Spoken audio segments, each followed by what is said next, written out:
When Amraphel king of Shinar Arioch, king of Elasar Kedorlaomer king of Elam, and Tidal king of Goyim, made war on Bera king of Sodom. Bersha king of Gomorrah, Shinab king of Admah, Shember king of Zeboim, and the king of Bela, that is Zoar.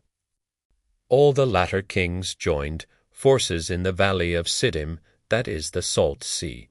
For 12 years they had served Kedorlaomer. But in the 13th year they rebelled in the 14th year. Kedorlaomer and the kings allied with him came and defeated the Rephaim in Ashtaroth Karnaim, the Zuzim in Ham, the Emim in Shaveh, Kiriothim, and the Horites in the hill country of Seir, as far as El Paran, close by the wilderness. They then turned back, and came to En Mishpat, that is Kadesh. And they subdued the whole country of both the Amalekites and the Amorites who lived in Hazazon Tamar, thereupon the king of Sodom. The king of Gomorrah, the king of Admah, the king of Zeboim, and the king of Bela, that is Zoar, marched out, and in the valley of Siddim they went into battle against them, against Kedorlaomer king of Elam, Tidal king of Goyim, Amraphel king of Shinar, and Arioch king of Elasar, for kings against 5.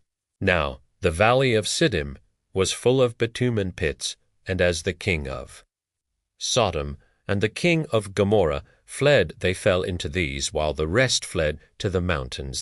The victors seized all the possessions and food supplies of Sodom and Gomorrah, and then went their way. They took with them Abram's nephew Lot, who had been living in Sodom, as well as his possessions, and departed. A survivor came and brought the news to Abram the Hebrew, who was camping at the oak of Mamre. The Amorite, a kinsman of Eshcol, and Oner, these were allies of Abram. When Abram heard that his kinsman had been captured, he mustered 318 of his retainers born in his house, and went in pursuit as far as Dan. He and his servants deployed against them at night, defeated them, and pursued them as far as Hobah, which is north of Damascus. He recovered all the possessions. He also recovered his kinsman Lot and his possessions, along with the women and the other people. When Abram returned from his defeat of Kedorlaomer, and the kings who were allied with him, the king of Sodom, went out to greet him. In the valley of Shaveh, that is the king's valley, Melchizedek king of Salem brought out bread and wine. He was a priest of God Most High. He blessed Abram with these words, Blessed be Abram by God Most High, the Creator of heaven and earth.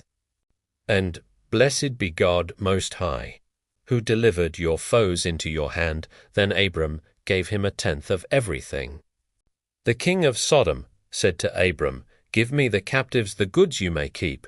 But Abram replied to the king of Sodom, I have sworn to the Lord God, Most High, the Creator of heaven and earth, that I would not take so much as a thread or a sandal strap from anything that is yours, so that you cannot say, I made Abram rich nothing for me except what my servants have consumed.